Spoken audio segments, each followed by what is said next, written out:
Okay, guys, hello everybody. Danny and Wanda back from Pecan Grove. Guys, we're trying to get a place set up here to raise a few winter vegetables. Kind of got some stuff going on around us right here to break the cold and the hot sun, because we can't get rid of this heat. It just will not go away. You know, I mean, it's 100 degrees out here right now. And it's fixing to be October. I mean, this is crazy. Humidity screaming high. So what we've decided to do, being the winter plants can't take any kind of intense heat, but they need some sunlight. So right above us right here, there is a section in here that gets a little bit of daylight. Right in the middle of the day, it gets some sun. But for maybe an hour, hour and a half, it gets really good filtered sun. And then after that, it's kind of semi-shaded. So our thinking is, with what's going on with the atmosphere and everything, we've got some big old black landscape pots over here that we got from a friend. We're going to bring those big pots in here and we're going to set them up, fill them with our own compost and a little bit of pot and soil mixed in with it, a little perlite, a little vermiculite, and we're going to see if we can't grow us some winter stuff out here. And I have to get this done ahead of my heart procedure tomorrow, because after that I can't do any lifting for several days. And I'm trying to get some, we had some 6-foot landscape fabric left over from our high tunnel. I come in here with a tractor and pushed all this out, cleaned it up, rolled this landscape fabric out. I'm going to take the torch and cut it off back there. And I'm trying to go ahead and get some pots in here. I'm going to try to get some soil in them. And, you know, try to get it set up as quickly as I can. Now the reason we're going the route that we are with the landscape fabric, the blocks, the boards, it seems like overkill. A lot of people go, well, why not just set the pots down on the black fabric? Well, here's the issue. Wanda and I both are in our mid-60s, and bending over is not our friend anymore. Anything below 16 inches is off limits, you know? So by putting down the landscape fabric, first that suppresses any weeds, and then by putting the blocks on top of it, and then putting the treated lumber on top of that, we have in the deep south where we live at, we have a severe, when I say severe, I mean severe, imported, now not just fire ant, imported fire ant problem here. If you set those pots on this fabric, those ants will eat a hole through this black fabric, eat a hole into the bottom of that pot and come up in it. Where if we put it up on the blocks like this and the boards, they still will get in it.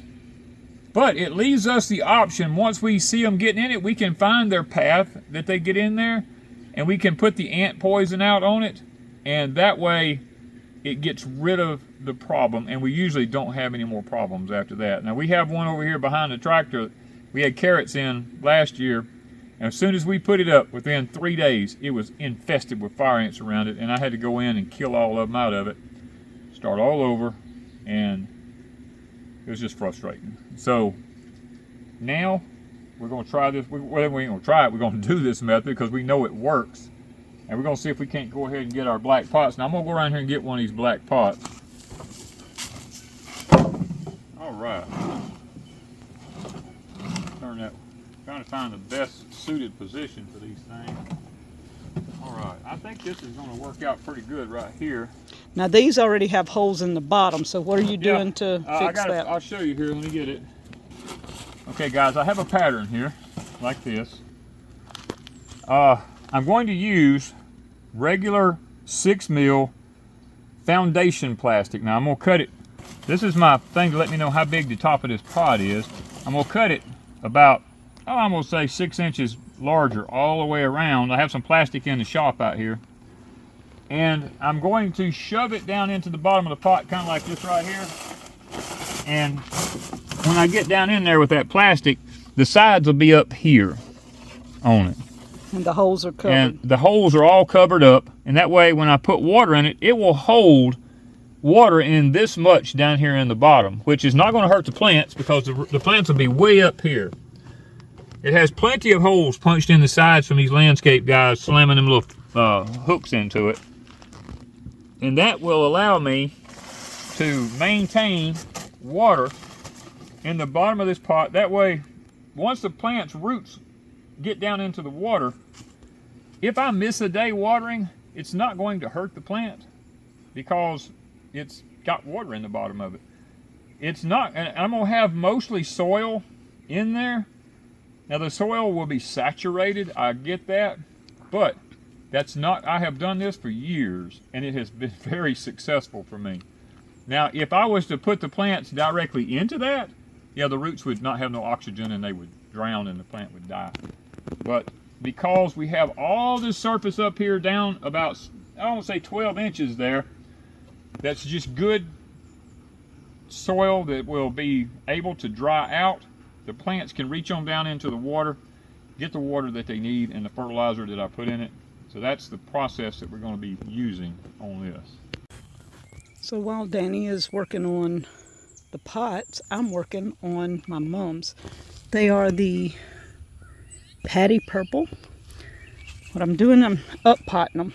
They came in these small, I think 1 gallon, half gallon, something like that. And I'm going to a bigger pot, and they should be blooming in a day or two. You can see right there, it's starting to come out. So, and I'm putting them in a tray. I'm gonna fill the tray with water, water these in really good, which we're fixing to get maybe some rain. But I've got 4 of them, and this is my old tree that he found, lighted tree. This is pineapple sage. My roses that Miss Lippy gave me, I have 2 of them. This one may be fixing to bloom. That one just bloomed. I'm fixing to trim it back. I'm letting this one go and get a little wild here. And we have some more pineapple sage there.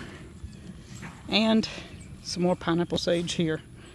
Just gonna add in some pumpkins and stuff later, but I'm fixing to repot the mums. Here's one that's bloomed out. In a day or two, we should have beautiful mums here. All right, all the mums are in place. I have my rose behind the mum. It's not in the ground, but we're going to put it in the ground this fall. I have, here is just a house plant that I bought last year and brought outside and put at the tree, and it's running all over the place. Plus I've took a couple of pieces. It's just a vine, I don't know what they're called, and had it running. The mums, of course. Another rose that's just going crazy. Miss Lippy gave me these roses. Then the pineapple sage, another mum, pineapple sage, and a mum. So it is looking amazing, guys.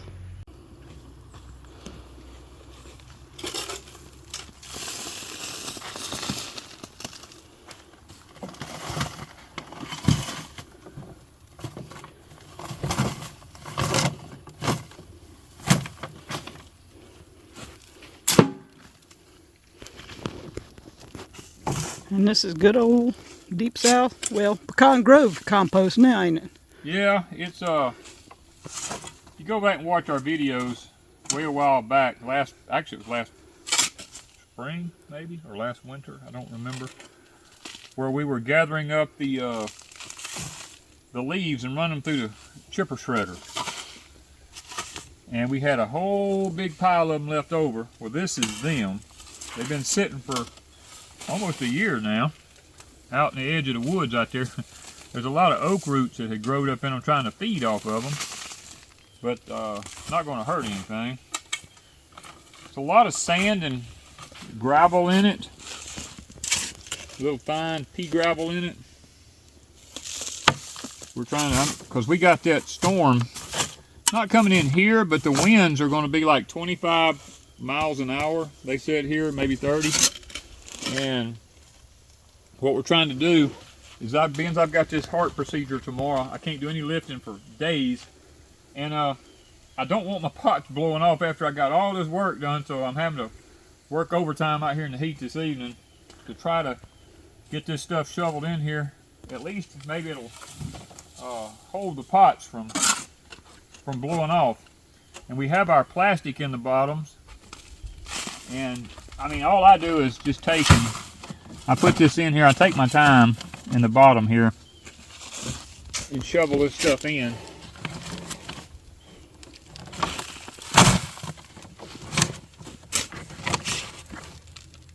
Look at the worm. As they worm. Oh yeah, look at that. That's why we use our own soil like this, because it comes with worms. Yeah, it comes with. He went under there. He went in that soil so fast. He said, Goodness gracious. Hiding. They love this type soil, those worms do. Yeah, so a combination of leaf, mold, and eggshells and food scraps. Food scraps, pieces of bones. I mean, that ain't gonna hurt down in this bottom. No. It'll just continue to decompose down in there, you know. And this should hold our pots in place for a few days. Yeah, until I get where I can get back and. And how many did you end up? Because I want to go ahead and get my plants in. You got 6 on here. Yeah, one of them is a different size. Now this one right here is very big. I'll put it in the middle. Oh, there's more worms.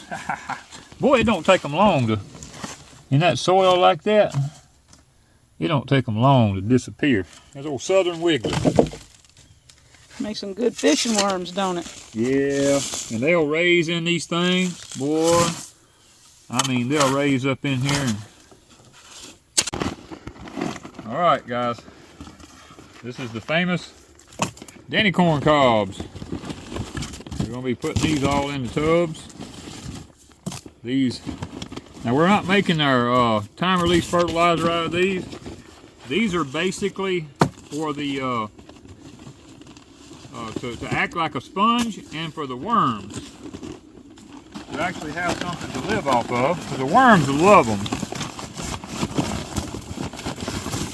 And it doesn't look like there's corn on there, but yeah, and in time, y'all are going to see little Danny corn. See, there's one right there. Look at that one. That would definitely come up. That one would come up. And there's actually several of them down in there, I see. It's coming out of that bag you got. Coming out of this bag right here, yep. That's it.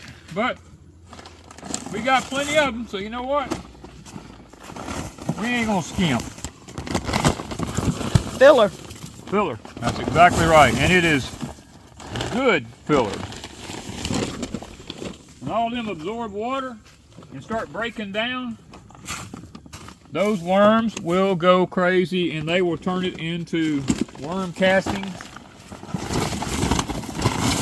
Whoa, the bag got tilted over too far. Ooh, look at all the corn. I'm gonna tell you what, this one's gonna be growing some corn. We're gonna have all kind of good rabbit food though, like you said, cows and rabbits and stuff. Every little bitty corn plant that comes up, we can feed it to animals. Yeah. And you know, like you take like that right there. You see that on the end right there? That's what's coming up right there. No matter how deep you put it. It don't matter. It's 12 inches deep, which makes me believe as long as your soil is soft enough, it's going to come up.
Well, guys, we didn't get as far this afternoon as I would have liked to have got. But nevertheless, we did get the pots set up here. We did get the soil in the bottom of it to hold them in place so that if the wind gets up, they won't blow around until I get back where I can do something again. We got the Danny corn put in there, the cobs, so that they'll be able to break down. The worms will be able to eat off of them when we get a chance to fill them full of soil now. We took a chance on moving this really big pot here that has the butter beans in it. I had laid the blocks in a specific way, and I told Ms. Wanda, I said, if I watch what I'm doing with the forks on the tractor, I might be able to pick that whole thing up and move it over here and set it down. But I didn't know if the blocks were going to break. So luckily, they were not the oyster shell blown blocks like most of them are. These are actual cement blocks, thank the Lord. I was able to run the forks in it, bring them over here, set it down, get it in place. And now we have our, I got a yellow jacket here, wanting to bite me. Now we're able to sit here and have our butter beans. Ms. Wanda has picked, they ain't telling how many. It looks pitiful, but the animals keep getting it. Well, it's the leaf cutters. The leaf cutters keep coming and... Like right here? Yeah, they underneath this right here, there's a worm inside that right there. When you roll that over, well, you done mashed that one. Yeah, I done mashed most of them. You done went through there mashing them. Yeah. But there's a little worm. When you see these leaves folded over like this one here, or like this here, when you see them look like that, there's a little tiny white moth that lays an egg underneath that, and it turns into a little worm. I thought I'd get it to pull over. I don't know if you can see that or not, but they... Yeah, your finger went over it. There's a little worm there anyway. Yep, you can see them. Okay. And we just go along with our fingers rather than spray anything. We just mash them, you know, to try to keep them. And they've about devoured my and plants, but they get all in our high tunnel. I mean, there's hundreds of thousands of these little moths when you're out in the grass out there. They just come up out of the grass like flies, you know. And you're not going to kill them all, so you just got to learn to live with them. You can spray this plant to death, and it's not going to stop it. So we just... And it's coming back out. Yeah. And I've got blooms everywhere, and I've got beans. Look at all the blooms up in here. I mean, it's doing really good compared to how much they've eaten on it. It is. I've probably eaten about 5 meals out of this. And that's pretty good for no more than just one pot. Yeah, just one pot. Now, it is bone dry right now. Yeah, it needs some water. Needs some water in it. But I didn't want to water it until you got it moved. That's the thing about butter beans. Butter beans do not require lots of water. We have grown butter peas in the 25-gallon pots like the mineral tubs and filled our freezer up, plus canned. Matter of fact, we're still eating on the canned ones from, what, 5 years ago? Probably. I mean, so that's how prolific these things will grow stuff. We're trying to get this ready now. We're probably going to be putting, probably cabbage is probably what I'll put in these, because I love cabbage. You know, I love raw cabbage, you know.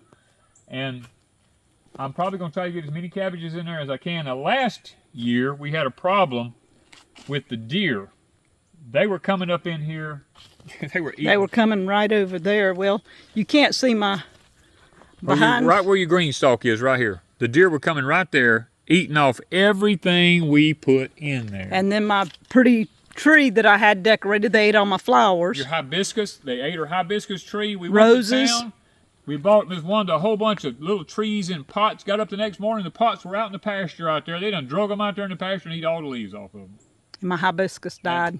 But I'm going after another one this year. And so, with moving the cows down here and putting up all the fencing we've put up and everything, we'll see this year how it goes. So far... And with the way this wood line is, we can run some string and we can put a monitor out here and things like that. We can put one of the barking dog monitors right here. We can, I mean, there's 100 things we can do right here at this location. Now, of course, all the sugar cane here is going to be cut down at some point and be run in the mill. If it ever gets cold. If it ever gets cold, yes. Oh my gosh. Sometimes I wonder, you know, I mean. Sugar cane's pretty this year. It is it has really took off this year and done well. You know, if the wind don't blow it down, we've got a nice crop. All I got to do is just get the syrup mill finished. But anyway, that's neither here nor there. This right here is our next big project. As soon as I get past my procedure and see if we can't get these things filled up with dirt, or soil, should I say, and get us some cabbages and get these things rolling. Thank you guys from Pecan Grove.